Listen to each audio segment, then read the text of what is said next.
I'm Barry Zuloff. I retired in January, so I can say what I want for the first time in 40 years.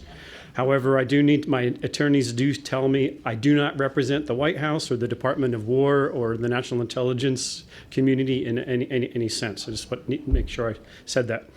So we have a panel today. We're going to talk about the connection between the human element of intelligence analysis, and we're going to focus on the analytic side, right? Although it does apply to the whole range of the intelligence products. And what AI, or what I should probably say is, I think most of what we're going to have to say is really about LLMs, not about the larger AI. What can AI do for us? What shouldn't we allow AI to do for us? What's essentially a human function? So I'm going to frame the issue a little bit. I'll speak very briefly, then I'll turn over to our panel. Amanda Molina, Honeywell now, right? As of this, yes. You announced it this morning. Okay. Now the General Counsel for AI and Cyber at Honeywell Aerospace. So she's going to be talking along the lines of governance and the liability frameworks for LLM AI applications, some of the developing regulatory landscape that is being built. It's not built yet, but it's being built around us. David Kamian, the CEO of Mind Alliance, he's going to talk about how analysts should think about AI as not just creating efficiencies for moving information through time and space, for dealing with masses of data, but supporting the analytic approach itself, reducing pathologies, enhancing collaboration, and making it possible for a more efficient approach of analysis across the IC and across the interagency writ large. Monica Robbins, my colleague at Georgetown University, where I teach, and also Northcom, is that right? Yes. Is that right? Northern Command. She's got a behavioral science approach, going to be talking about the best uses of AI as supporting the core cognitive functions for humans of intelligence analysis. So let me start with just a couple of remarks. We'll turn it over to the panel for some discussion, and I'm anticipating we'll have some ferocious questioning at the end, so we'll have plenty of opportunity for that, and we can continue over Bourbon up the hill later on. We are not, at least my part, is not talking about replacing analysts with machines. My students at Georgetown, my graduate students and my undergraduate students at Indiana University, those that read the news, are petrified about the possibility of not only being replaced, but not getting jobs in the first place. We're not talking about that. At least I don't think we're talking about replacing analysts. But preparing our students, those of us who are intelligence educators, for the reality of an AI-augmented intelligence workspace in the future. It's inevitable. Is Borin here? Is Swede still here? He talked about that wave that's coming. It's inevitable. It's coming. And we're wasting our time talking about, well, let's hold it off. Let's issue our exams using blue books or something like that. That makes no sense. That having been said, I believe that academia is lagging behind in actually teaching the appropriate use of AI, LLMs in intelligence analysis. And we need to work on that, and we'll talk about some ways that we can do that. The core theme here is integrity as the anchor, analytic integrity as the anchor. How many people are either in the intelligence community or directly support the community? Okay, now you still have the requirement under IRTPA, the legal requirement to follow analytic tradecraft. And let's see, can we hand those around? All right, for those of you that don't have the tradecraft cards, you can take these. Don't put them around your IAFIE.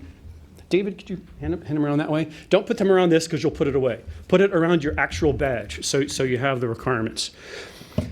IRTPA, the Intelligence Reform and Terrorism Prevention Act, and ICD 203, which is summarized on these cards, was put in place to remind analysts and the rest of the intelligence community about the requirements that they have as human beings for judgment, for making assumptions, for making assessments. That's essentially a human function. These tradecraft standards are required by statutory law across the intelligence community. And who's here from the DHS world? DHS There's a secretarial directive that even for the parts of DHS that exist outside the IC, that is other than Coast Guard, other than the DHS INA, by departmental directive, they have to follow IRTPA and ICD 203 standards as well. Who's here from NYPD? You know that you have that. It's not a written requirement, but the assistant commissioner wants you to follow those requirements too. The Brits have similar requirements. The Australians and the Canadians have similar requirements. This is regardless of whether or not our work is assisted by AI. We still have the legal, moral responsibility to carry out integrity in our analysis. If we use AI, not if we use, when we use AI, and even I do. I'm trained as a historian, and I use AI. I gave up the fight a while ago. We have to worry about possibilities of failure, and I'll just point to a couple of specific risks that AI use can pose for us that we need to look out for as intelligence professionals as we serve our decision makers. Now, one is the basket I'll call automation bias. And a product comes out of AI, I keep doing it myself, out of an LLM, right? A student can do it, an analyst can do it. It gets either handed over to a professor or to a decision maker who then says, that looks right. Right? It's good grammar, better than most undergraduate students. It's formatted properly. One thing LLMs can do is if you give them a format, it will make a format. It will look right. And the mistake here is the possibility of misunderstanding fluency for rigor. If it reads nicely, if it's good grammar, if it flows properly, if it's properly formatted, must be right. That is quite possibly a mistake. Our responsibilities under IRTPA, under ICD 203, is to verify what's there. Students should be taught how to do that. They need to be able to verify the product, and when they go into the workforce, they need to verify the product before we hand it over to decision makers. A related concept is confidence inflation. An LLM is just as likely to randomly assign a 85% or 95% or whatever probability to a judgment when it hasn't actually done that judgment. That's a human function. We have to decide if that's an appropriate probability or an appropriate likelihood. And the danger is the analysts can see that, and they may just unconsciously inherit that certainty and see it and just accept that it's the case. Unless we train our students and train analysts, therefore, to be able to doubt that, to question it and go back and verify it. That's one level of failure. The next level of failure is if the customers by mistake see that, and if we don't stop it, if we don't know enough to stop it, the customers will see it, and they will think that we intelligence professionals have assigned that level of certainty, and it's not true, and failure follows from that. The next one I'll put in the basket of hidden sourcing. IRTPA and the tradecraft standards require us to verify the provenance of the information, where it comes from. We can't accept that the machine says, well, here's the URL, this is the source. Machines can do that. They'll pull the wool over our eyes. It's not lying because philosophy. For the LLM to lie, it has to be configured to understand what the truth is, and in some sense to be able to seek the truth in order to create a falsehood. It's giving us a falsehood, but it's not actually lying. It's just making it up. It's bullshitting us. That's really what it comes down to. We have the responsibility in our code of conduct to verify everything that we say, and we need to verify everything that the LLM comes forward with. We can go into many stories about how LLMs have put forward information that's not actually there. That is not, by the way, a bug of the LLM to do that. That is a feature. That is what the LLMs are designed to do. They do statistical probability modeling of human language. Not necessarily the truth, not necessarily the falsehood. It just needs to come up with something that looks like human language. That's all it's trying to do. It's not actually reasoning. And the danger is that our decision makers might see that, take it for more than what it's worth. Take it for something that's actually been reasoned and verified. I can go more into those into what makes it the future that causes it to what's the nice word, hallucinate, right? We can talk more about that. I'll let the other speakers talk more about some of the opportunities that LLM provides, but I want to circle back to the fact that we, intelligence, exist as a function of state, a great function of state, along with defense, diplomacy, collecting the taxes, whatever the case may be, for the reason that we are paid to and we are trained to provide judgment and context to our decision makers. That's what we are paid to do. That is essentially a human function. It has to be. We're the ones that have to make the judgments on probability. The numbers can be suggested to us by an LLM. The data can be displayed more rapidly than we can put the information together, but we have to be responsible for those human judgments. We have to be responsible for deciding when it's time to elevate an intelligence product to our decision makers or not. Machines can't do, well, machines could do that if we allow them to, but we need to maintain that, I would say, as our responsibility. And we're the ones that have to be able to adjudicate between alternatives.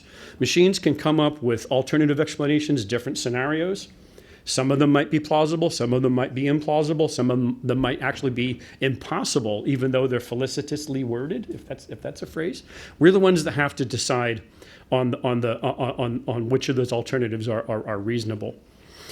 And then I'll come back at the end with some closing comments about how I think it's the humanities that's going to save us. So I'll leave that out as a teaser. Can we turn to Amanda to maybe put some guardrails around all of this? Yeah, absolutely, and I'll be brief because I'm sure. There we go. Now they can hear from the lawyer. Now they can hear from the lawyer. I said I'll be brief because I'm sure no one's like, I want to hear from the lawyer. So my name's Amanda Molina. Also, aside from being General Counsel of Artificial Intelligence and Cyber at Honeywell, I'm also a Judge Advocate General in the United States Air Force. So I do have to say that these are entirely my views and do not represent the United States government and or my employer. Entirely personal views. All right, so it's interesting being at this intersection. My main spaces that I practice in are cyber and AI, as I already mentioned, but also data privacy, which is also really big in this space. What's interesting around the frameworks, and also why I said a little bit about my background, is that a lot of my perspective focuses on the federal aspect of it. So from what I'm seeing, and I'll just kind of go over some of the major things, from what I'm seeing as far as from a legalistic perspective, it's a lot more of a shift towards soft law is what we call it, but like the NIST AI RMF, you might have heard of that one. It's called the Responsible Management Framework, Govern, Map, Measure, Manage, focuses on a voluntary system for how you basically take in your AI systems. There's also a little bit more guidance that's been pushed out in the last couple of years with executive orders. So one of the things I wanted to touch on is what the administration is also thinking about. Especially because I previously worked on the Hill for a couple of years, so I've a little bit more insight into what our policymakers are thinking about. So what we've seen more recently with the current administration is a shift towards emphasizing U.S. leadership and taking away what they consider to be barriers to adoption of artificial intelligence. So U.S. leadership, a lot. And what does that mean for us? From the DIBS perspective, that means that there's a lot more, and also to my own demise as the attorney, there's a lot more risk being pushed onto the defense industrial base. Disclosure requirements, obligations, monitoring responsibilities, and contractual accountability. So what does that mean for you all is that when we look at the AI supply chain, it's not just, if there's a mistake that an analyst makes or someone in the intelligence field where you might have been able to point to a supervisor or an analyst or even a policymaker. Now it's the entire ecosystem that's part of this. We're looking at all the way from what contractor built the tool, how is the tool being used, what tests were implemented, what type of transparency measures were put. So we're asking all of these questions within the AI supply chain. And it's still, we have that human judgment that Barry's talking about, but we also have all the other aspects of the ecosystem itself that I just wanted to kind of emphasize for you all, which leads me to my final point, where there's an emphasis on accountability that I see as one of the major gaps in this space, is how do we actually hold people accountable when there are errors or when there is a hallucination? And what does that look like from a human agency's perspective? Because the law's not quite there. It's designed for human reviewers. And so and I'm sure my panelists, we've already kind of chatted a little bit about this. They have something to say. The final thing I'll say is, what does it mean when you look at the entire collection life cycle, or not collection, but the entire intelligence life cycle, where human review is meaningful as well as something that you should include? So looking at the entire life cycle itself. Monica, and then David. Hi. So while I am, I guess, technically a scholar of intelligence analysis, in my other regular day job, I'm actually a practitioner of behavioral science. So I come to you today with with use cases kind of from the trenches, as somebody who has worked extensively with our AI team to kind of build and deploy the agentic system that we're currently using at Northcom. The good news is that when it is done really well, it is an incredible force multiplier of time and effort. I know, for instance, at Northcom we have planning roles that use our agentic AI system, and the output of this system is iterative, and so basically what's coming out of it is a living document that we understand will be continually iterated upon, and we're basically able to do about, say, a detachment's worth of work with one analyst. So in terms of use in the field done properly, it's incredibly powerful for saving time, energy, and money. Some things that occur to me as I talk about this, the behavioral science aspect to designing AI systems is incredibly important, and when I think about how we kind of design workflows and how we implement AI, that's where things tend to get lost, because developers don't necessarily know how to talk to analysts and vice versa, and there's a lot that gets lost in translation. But what I will say is that AI, and by that I mean LLMs, are exceptionally good at some tasks. In fact, I would argue that they're probably better at us at certain tasks. Among them, divergent thinking tasks like brainstorming, for instance. The processes through which that LLM is using to come up with your list of hypotheses or your list of ideas uses the same mechanisms that we use in our own mind, and that process is called flexible recombination, and that is the cognitive process through which we kind of connect all of the dots that we have through our collective mindsets and come up with a list of ideas. The LLM is doing exactly the same thing, except where we're limited by our mindsets and by what we've been exposed to, the LLM has billions and billions of data points on which to draw. So because of that, I would argue that LLMs in a lot of cases are actually better at brainstorming activities than we are. What we know they're not good at is the deep and advanced analysis and logical reasoning that is what separates good intelligence analysis from not so good intelligence analysis. And my one anecdote comes from LinkedIn a couple of weeks ago. The prompt to the LLM was, hey, ChatGPT or whatever, I need to get my car washed. The car wash is 3 miles away. Does it make sense to walk there or drive?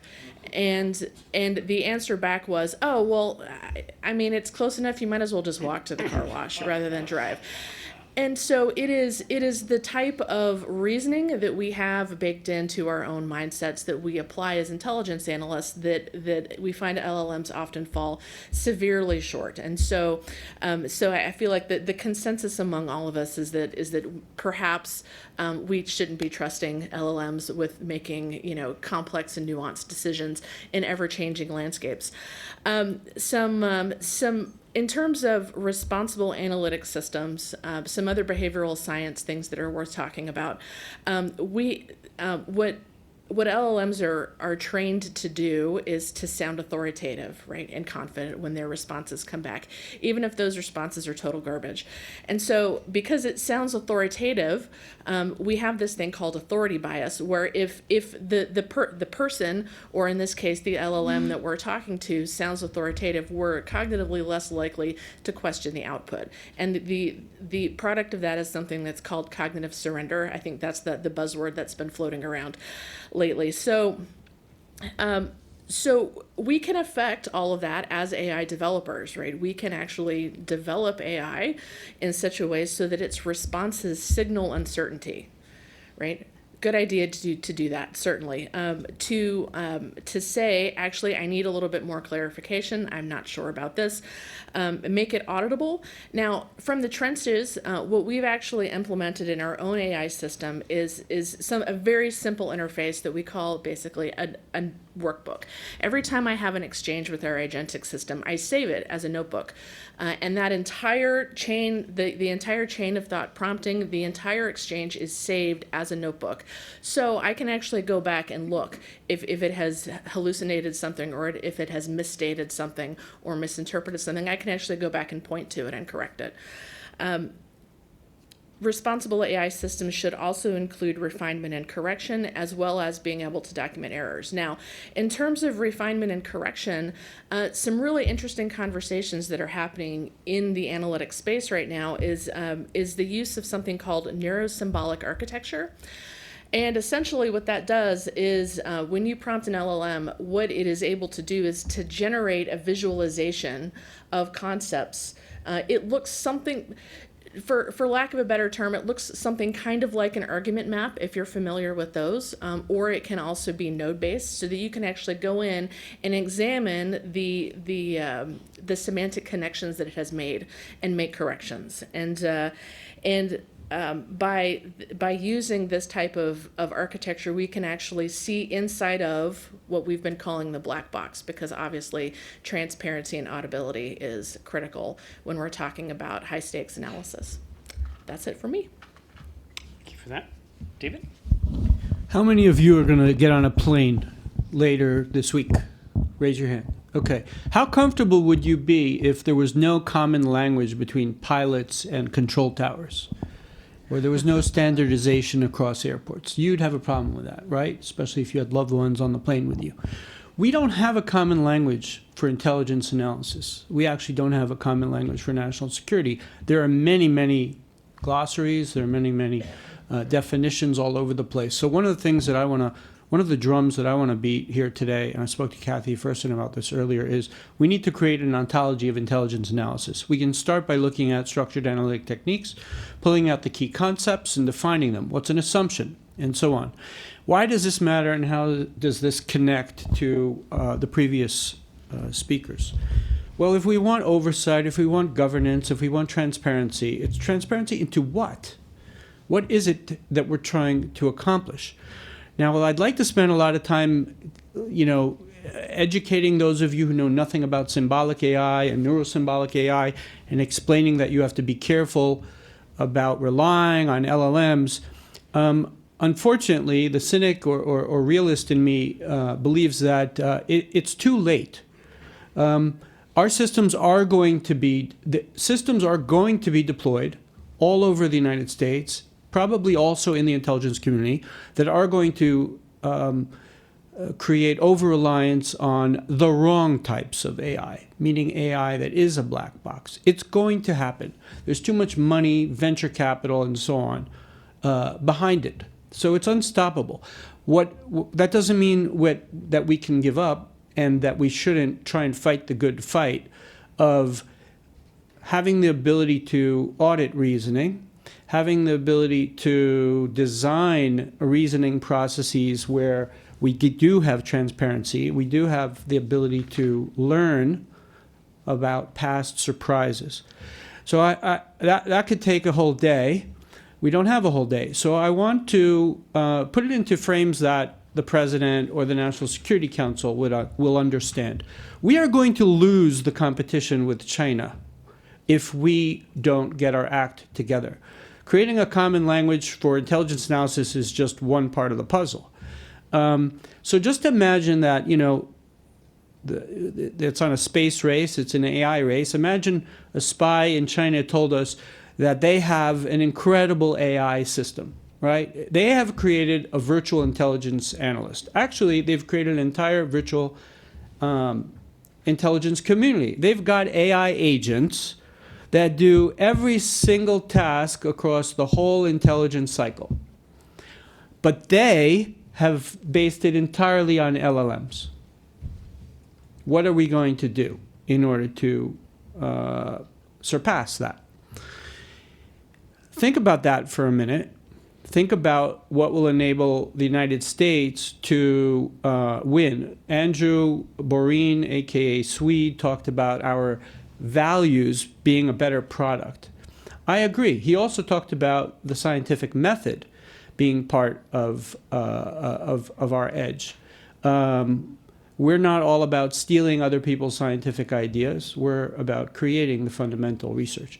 When you put those things together, our values and our scientific method, somewhere hiding in there is value for truth.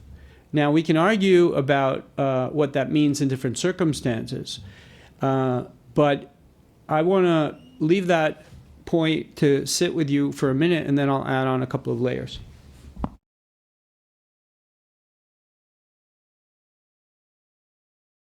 Let me do this. I'll take advantage of positional authority here to ask a couple of questions first, and then we'll open it to second round. Well, we'll open it to questions, and then as you guys feel moved to expand on points. Amanda, you know I'm going to ask you this about accountability, all right? And in the commercial world, if a product is sold, if it's a machine or if it's a piece of software or whatever, and that software misbehaves, it doesn't act as it should, and there's damages or someone is harmed, there's responsibility. And there's a fairly mature set of there's a what's it called, a legal regime. There's a legal regime that governs that. You know who you can sue. I'd love to see the Chinese produce an intelligence product and see it go wrong. And it goes to the decision maker. They make a decision based on it, and people are killed or people are hurt or there's physical damage or whatever. Who do you sue? You know, is it the decision maker who's responsible for that? The decision maker who chooses to make a decision on the basis of a slick-looking intelligence product that hasn't been reviewed? Well, maybe not, because the decision maker doesn't know that. Or is it the intelligence briefer who gave that to the decision maker who can be sued? Or is it the person who did the analysis? Or is it the company? Honeywell, does Honeywell sell these things now? We sell AI products, but we embed them in aerospace, so no, Okay. we don't have direct products. I won't say Honeywell. I'll say Acme Intelligence Incorporated. They sell a product. Do you sue the company, or do you sue the mathematician who made the code? 5 years ago, or well, not 5 years ago, 5 months ago. So where does the in your view, where does the responsibility lie now? If something goes wrong, and where should it go? And then David, you can add I it. was like, he seems really eager. Maybe Dave. I just want to tee you up, Amanda, for a second. So I'll tell you where you're not going to get much in the way of legal relief if you want to sue the government for causing you harm in China. Hopefully in the United States, where there is a rule of law, if... Okay, let's make it the U.S. All right. Yeah. All right. So thank you for that question. I think what's interesting is that in the legal world, the current regimes, a lot of attorneys actually believe they're fully adequate. The idea of negligence, for example, or manufacturing defect is kind of what you're getting at. And they're like, if this XYZ happens, then you can go from a commercial route through your typical. But going back to the accountability, it's, in my perspective, still fairly dispersed too much. So in that sense, what I mean is you look typically to contractual liability right now. And that's sort of what everyone's relying on is, okay, something's happened, especially in the cybersecurity space. If there's a breach, you can just look and see, well, how much risk did we take on with our contract? And how much did liability, what are our indemnifications, what's our cap? That's typically what we're seeing. If you extrapolate that to the governance aspect, or even in the Intel space, there is insurance and everything as well at play, but I'll set that aside. If you take that from a different perspective, what I was talking about earlier when I was saying it's down the supply chain is that same contractual that we're seeing on the commercial side is liability, allocation, disclosure requirements, testing is also happening on the defense side for government contractors. And so that same, we're embedding them in the contract itself, but a lot of the testing requirements are being put onto the primes. And so the primes are having to go and ask for a lot of information that most of these, like further down in the supply chain, most of these large language model developers, for example, don't typically like providing, because a lot of it's testing information, things that they don't want to give to the prime. So there is a little bit of tension that I'm seeing from a contractual perspective that is a little bit at odds with even getting to a conclusion. But setting all that aside, even if you could sue, you're also relying on a court that's going to have to look at this entire supply chain and figure out liability allocation based on all of those different aspects of all the things I just said as well. And a court system that's fairly antiquated compared to where the technology's at. Again, not saying our system's not great. I mean, we have our flaws, and it is currently the best that we have. But I do think it needs to contemplate a lot of these sophistication in this space a little bit better in the technology. Thanks for that. But by contrast, and part of the reason I handed these cards out, Analytic Tradecraft Standard number 1 requires the analyst. This is an individual responsibility that we have to properly describe the underlying sources, data, and methodologies.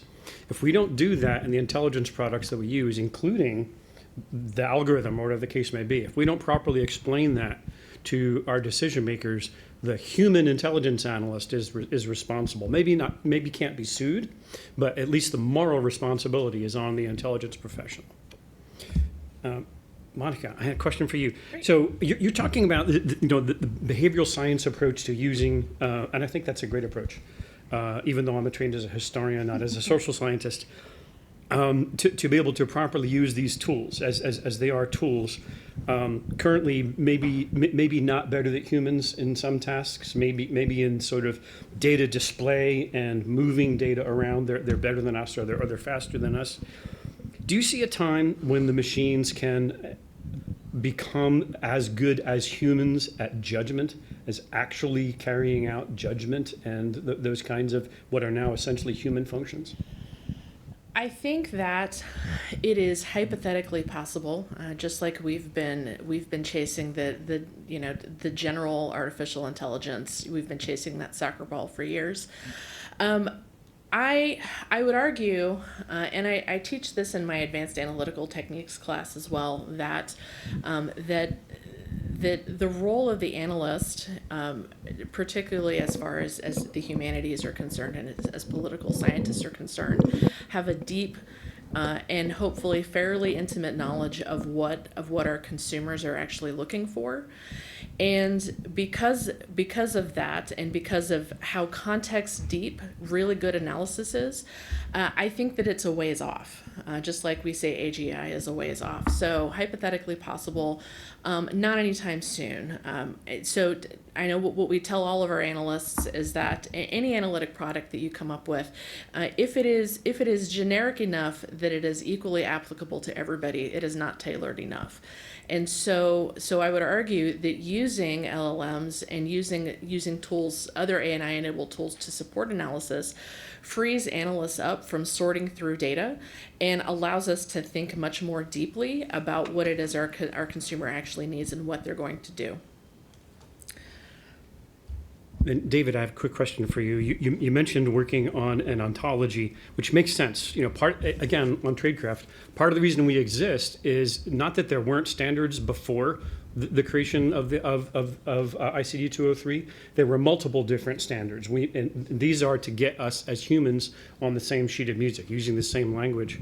You talked about a project to develop an ontology in this realm.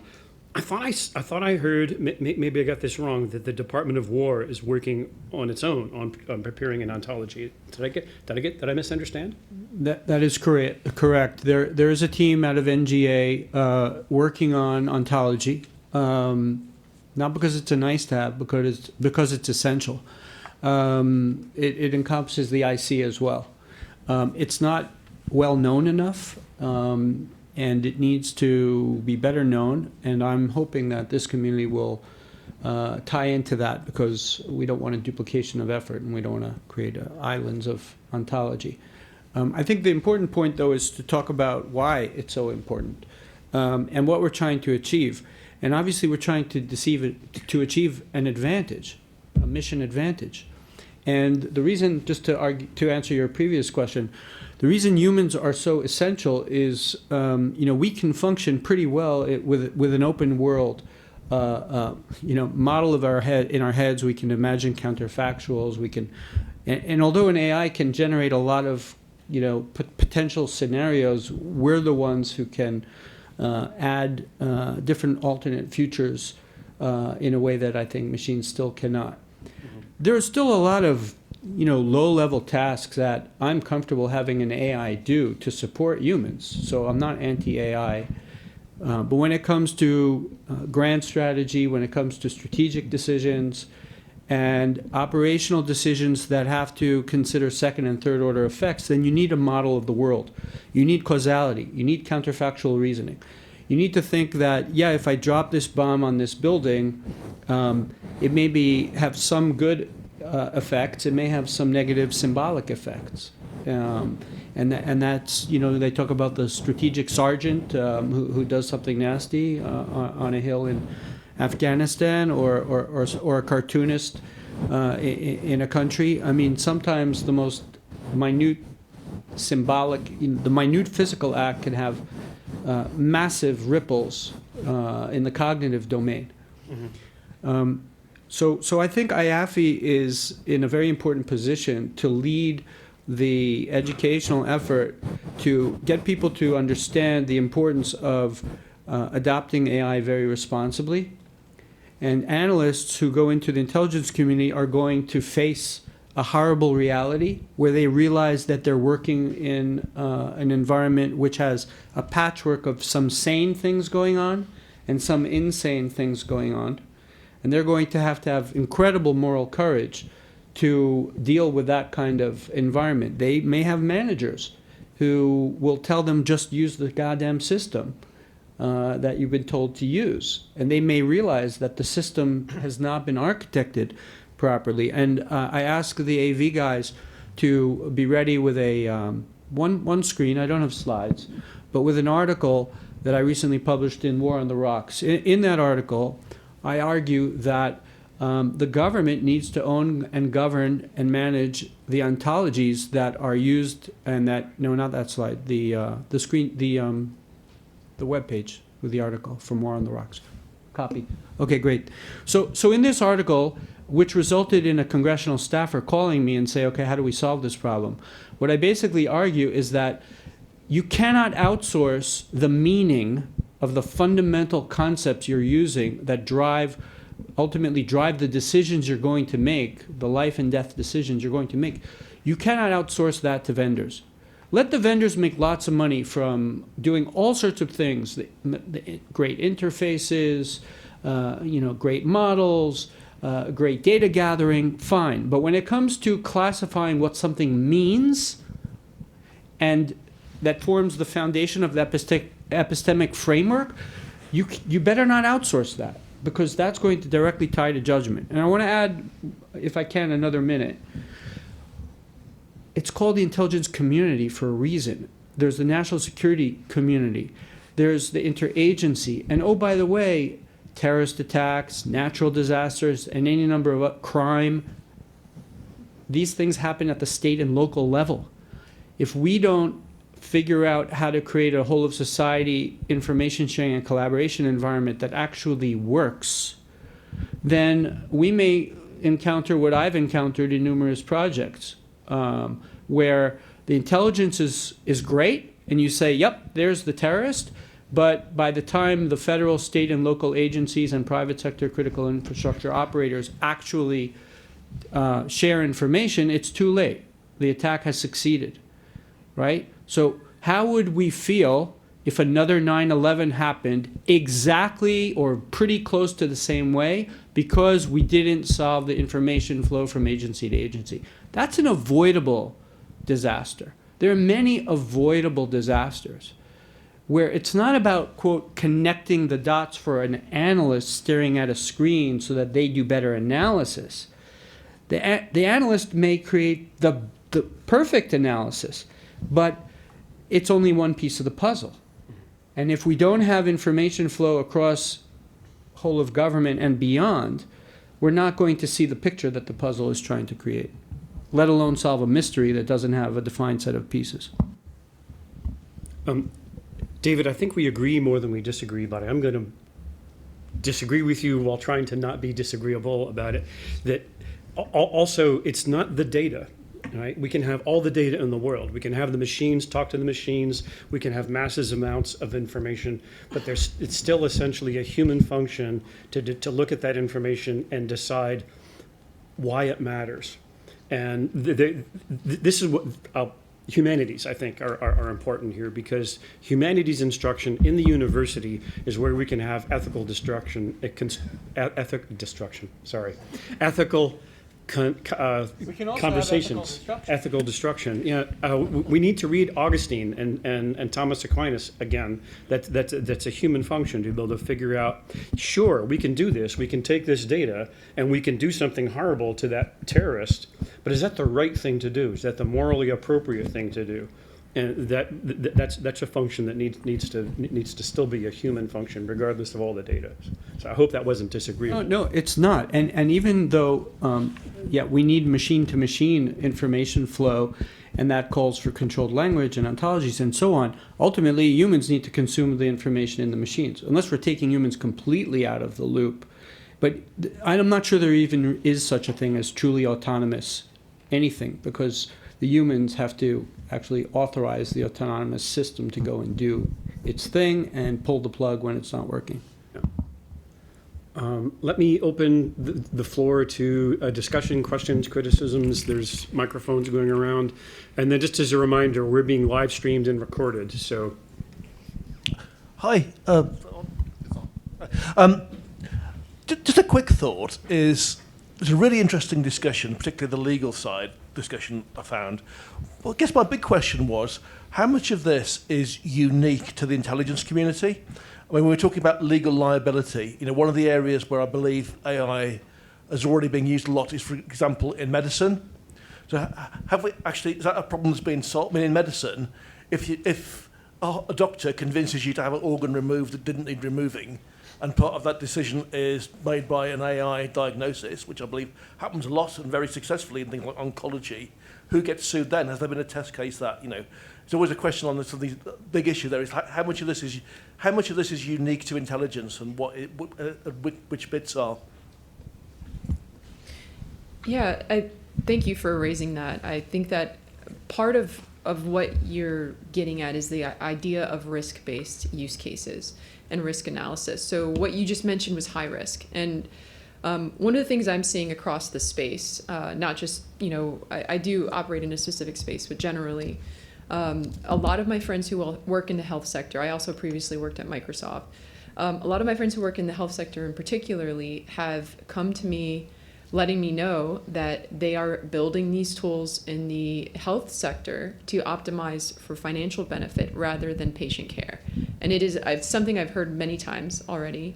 And that should be concerning to us as human beings. We have these principles, the responsible principles that we claim to abide by, but then in principle, we're seeing it. So the attorney mindset, I come in and say, well, how do we know that's true? How do we actually test for this?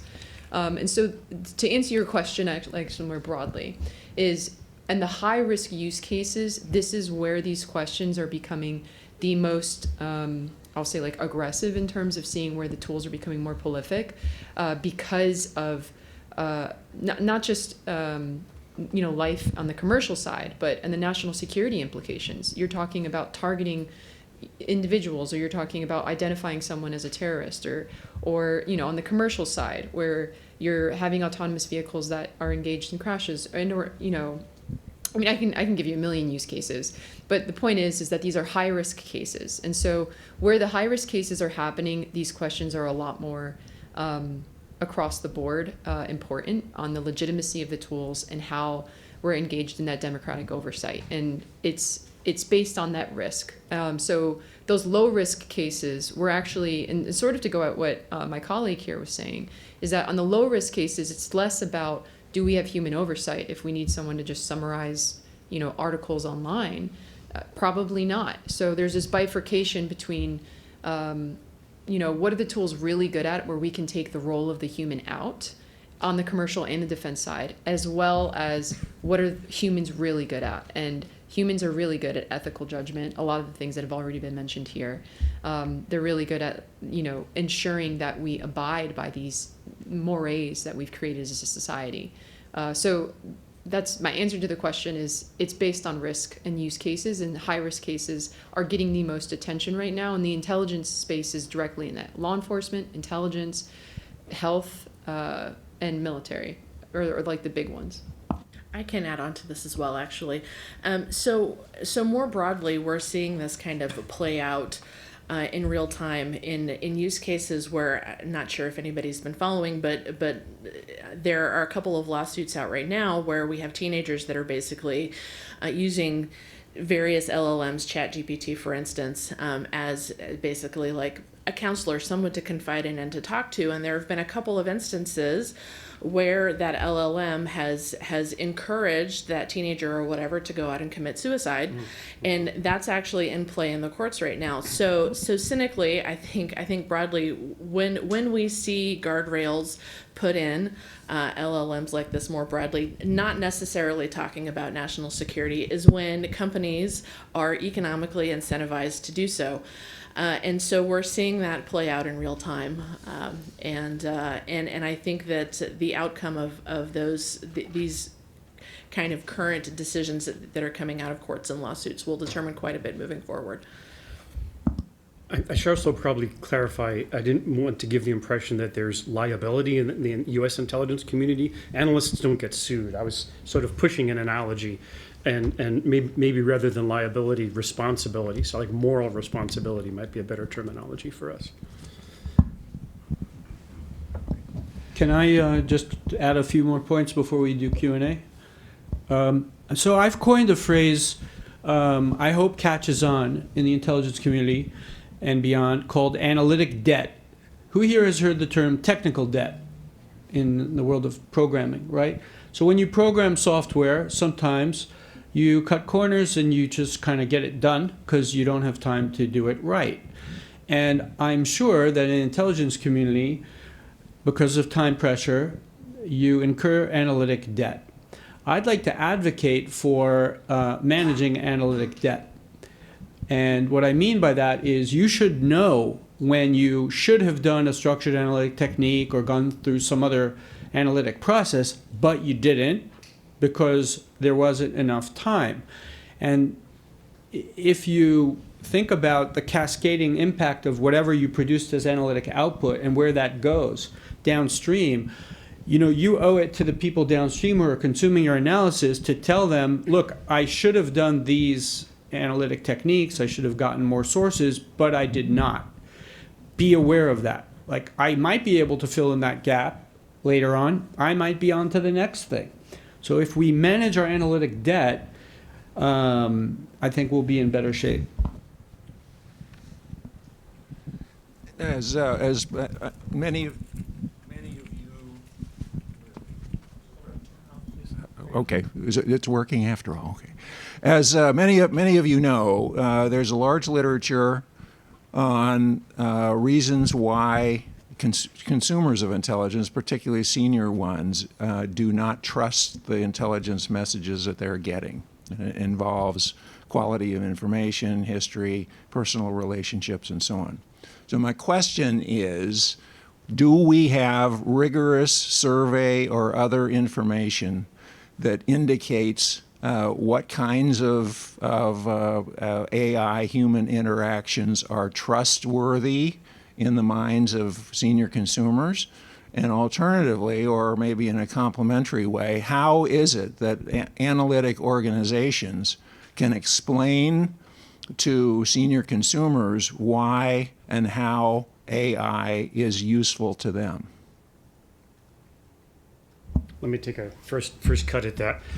This question of policymaker trust of the intelligence community is galling, but I don't think what's at the bottom is whether or not this is analysis aided by AI or not. I think it's misunderstanding on the part of certain decision makers of the purpose of intelligence as a function in the government. We are not advocates. We're not supposed to be. I worship at the shrine of Sherman Kent. Right? We're not supposed to give policy recommendations, although we can because we have the education to do so. We're not the ones who tell the decision maker, you're driving a bus. That road is going to go over a cliff. That road, the bridge is out. This road is straight. I know you want to go that way, but if you go that way, this is what's going to happen. That's our function. We're not supposed to advocate for going left, right, or center. Policymakers misunderstand that, and what they're looking. Let me go, and I'll give the microphone back to you. What they're looking for instead is advocacy that can support their chosen policy preferences, not necessarily wanting to listen to reasons why their chosen policy preference might not be the best. Where AI comes in, I believe, is any human being can, and policymakers as well, can ask a question from an LLM and get an answer that you go back and forth a little bit, and it will eventually tell you, you have a great idea. That's a wonderful formulation, and let me tell you all the wonderful ways that your wonderful idea is wonderful. That's what policymakers or any consumer can get from AI. They should not get that kind of a response or anything like it from an intelligence professional. I think that's what's at the basis. I don't have data though, so that was part of your question. You wanted to re-ask, and then I'll see if the rest of us.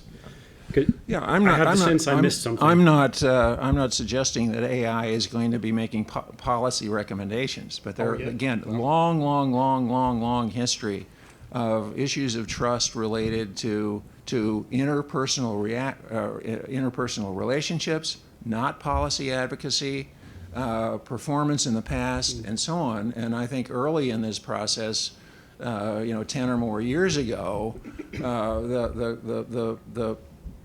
the anecdotal evidence was, what do you mean some machine tells me that this is the way the world is acting? I want to get an assessment from someone whose judgment I can trust. So how is it that you can convince or not a senior decision maker of any sort that AI improves judgment? I don't think you can do that. I don't think AI improves judgment. That's not what LLMs are designed to do. They're not designed to seek truth. They're designed to stochastically model by probability human language and give something that looks like human language. They're not designed to seek truth. Well, but people are advocating the use of AI to make the intelligence business, and especially intelligence analysis, better. Yeah, and I just think that's wrong-headed. I'll give you. I do have a little bit of data from my experience. I was the chief of targeting for ISAF back in 2007, 2008 as a naval officer, working for a 4-star U.S. Infantry general who was in charge of ISAF. And I briefed him on hundreds of targets first and he questioned me closely each and every time until he figured out, well, okay, this guy knows what he's talking about. Then he surprised me one day, and he asked me in the middle of briefing. I briefed 3 targets. I had 4 more to go. I turned over the next target, and he asked me, well, I don't know, Commander Zuloff, what do you think I should do? So he was asking me personally for my judgment because he wanted to have that from a person. He would not have asked, what is the machine's, well, there weren't any in 2007, but he wouldn't have asked, what does the machine say? He wants to know, what is your personal judgment? I told him what he ought to do because he asked me, and he said, well, all right, Commander, if you think so. So that's an uncommon decision maker, I think. I can add on to this. So I think maybe what we're doing here is we're conflating 2 different issues, right? So issue number 1 is trust in analysis, and I know it's a perennial problem, right? It's a perennial challenges that analysts have had with decision makers since we started doing this. That often comes down to analysts, not thoroughly understanding what problem they're trying to help solve, maybe not understanding the customer's perspective, and importantly, not being able to develop an analytic argument that convinces that consumer that their claim is sound, even if it's not what they want to hear. So what I see us going back to again and again are these kind of fundamental tasks that we teach in intelligence analysis programs. Where I see AI fitting into that is a fundamental misunderstanding of its capabilities and what we should be using it for. So it's definitely not an easy button. It is a set of tools that allow us to speed up the triage of intelligence analysis so that we can do much more in-depth research analysis and argumentation. Can I add a little bit? So I recently conducted a simulation of a National Security Council meeting, a Deputies Committee meeting. And before the meeting, we built a database of best practices, not only in analysis, and mostly we leveraged ICD 203, but also in how do you brief and how do you maintain the border or the division between policy, intelligence and policy. And in that simulation, we had some of the most experienced intelligence professionals alive and people who were on the NSC. And AI listened to the conversation in real time and flagged for the chair of the meeting when they were not upholding a best practice and they were committing a pathology.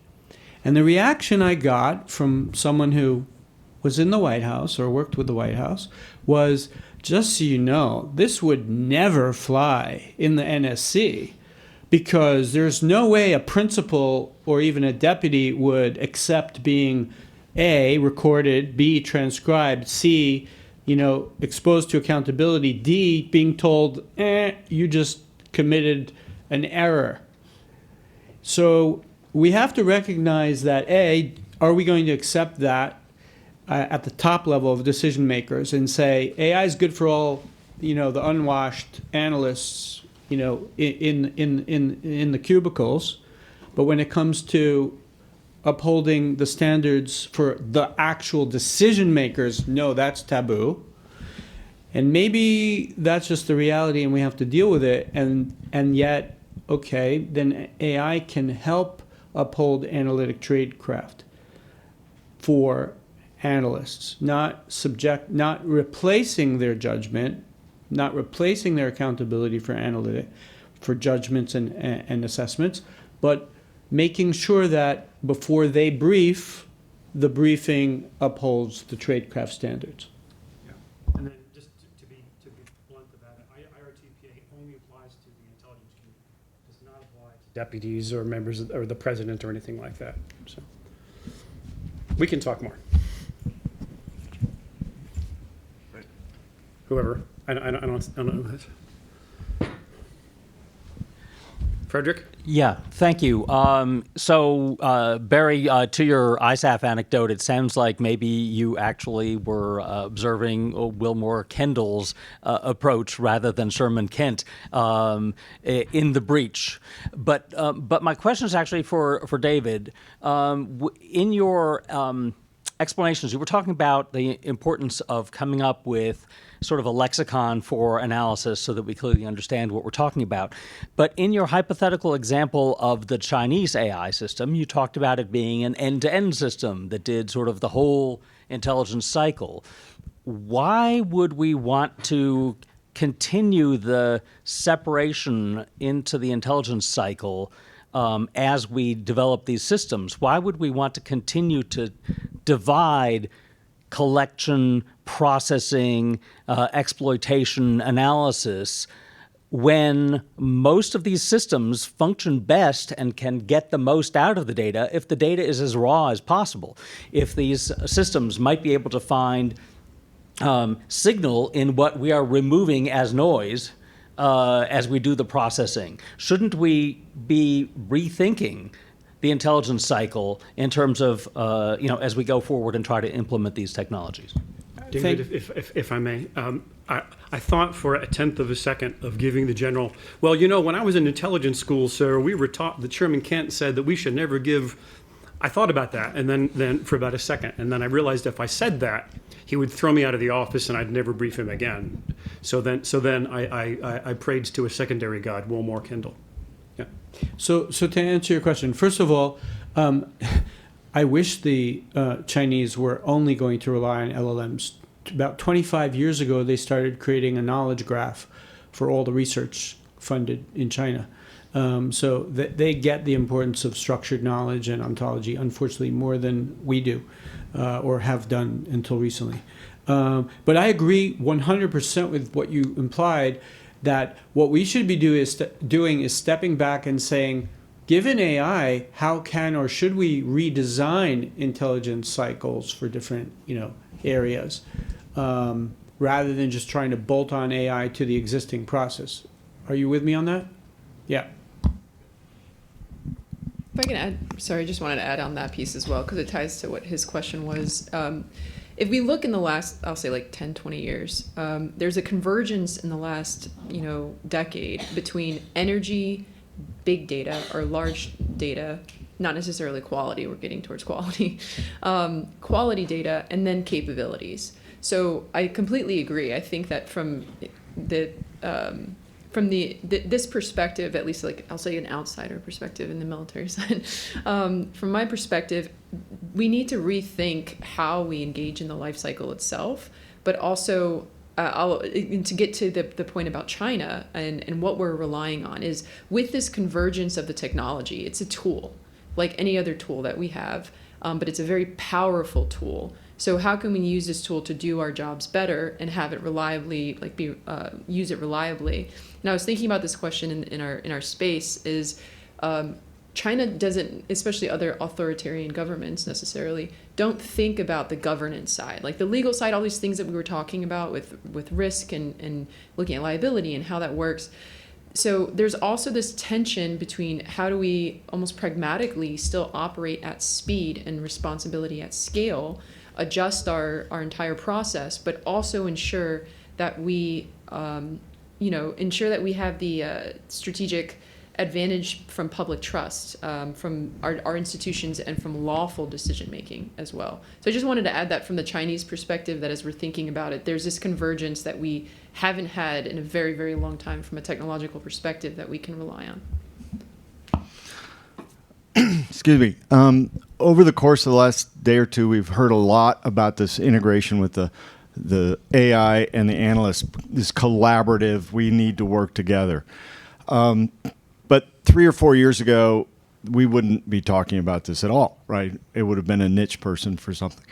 So I'd like to challenge an assumption, is that we're talking about AI as it is today. And nobody's talking about what it's going to look like in 5 or 10 years. And in 5 or 10 years, I would suggest, I don't know, but most of these problems that we have with these LLMs and stuff will be resolved. And I think, I hate to say it's blasphemy here, but I think in 5 to 10 years, a lot of those analysts will go away because the technology, because the conversations we're having here now are thinking about AI as it is today. And I just wonder if you could comment on that.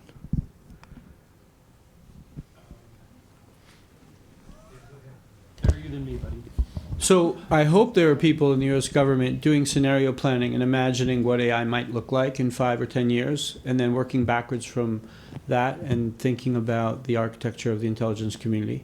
I don't necessarily agree that we're going to say goodbye to the analysts. I think that analysts plus AI plus a good process plus high quality data plus governance will crush any subset of those. And so the government is not going to keep analysts because we want to keep people employed and it feels good to not fire people. No, we're going to keep analysts in the loop because a human plus AI will be better than the AI alone. If the AI alone was better than human plus AI, they would fire all the analysts. But that's not going to be, that's highly unlikely. And I can add on to that as well. So with every single technological advancement comes a new set of problems that we're going to have to solve. So we may not be able to imagine these problems, and 5 or 10 years from now, analysis may look very different, but just based on the high stakes nature of what we do and how we use AI to do it, I think that I think there's going to need to be a human in the loop for that.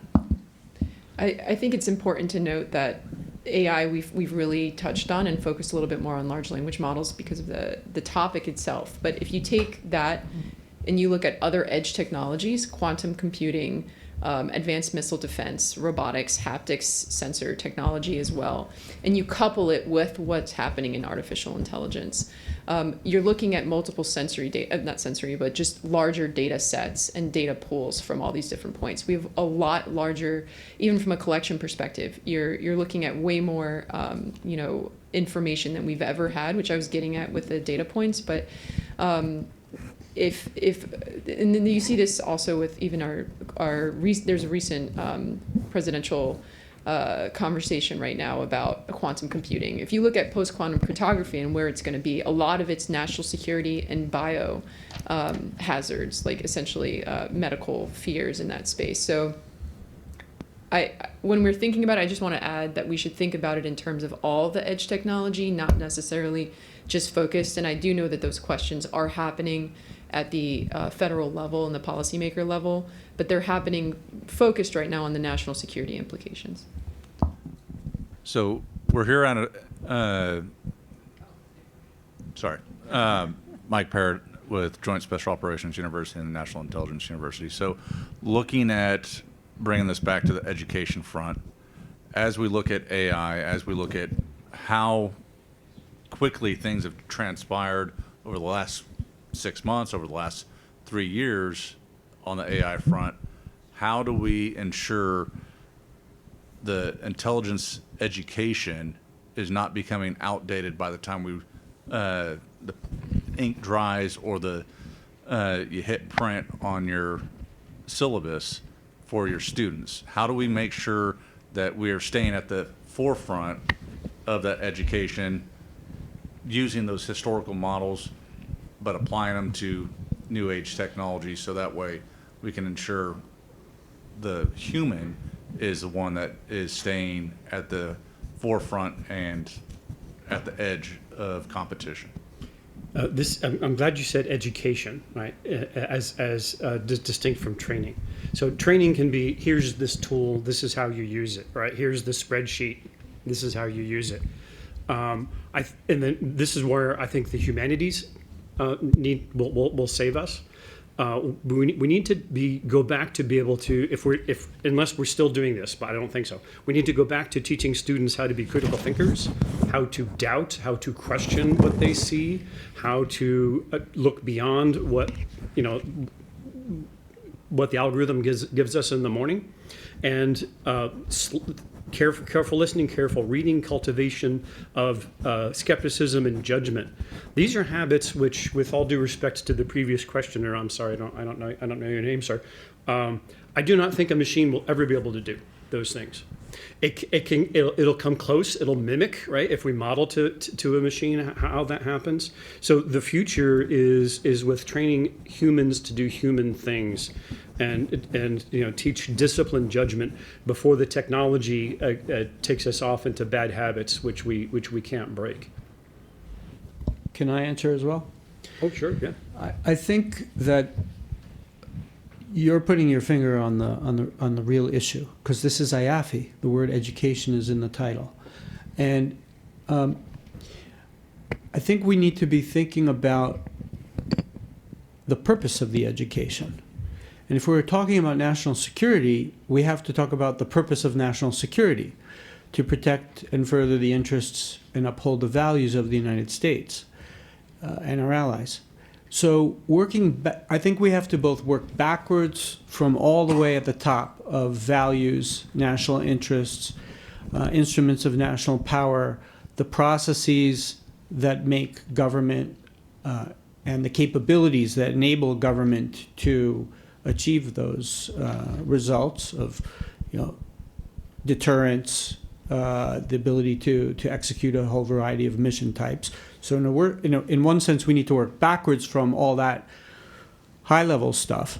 I also think that the educators need to go all the way from the bottom up of how does a brain work, how does a human brain work, how do collectives of humans working together increase their ability to function, what are the known strengths and weaknesses when it comes to human decision making and collective decision making, and I can go on and on. There are many sciences here, right? You know, if I put a software display in front of a human, and how many analysts are not going to be using software realistically, how much information density can they absorb? So there are many sciences that need to indirectly or directly influence and shape the curriculum.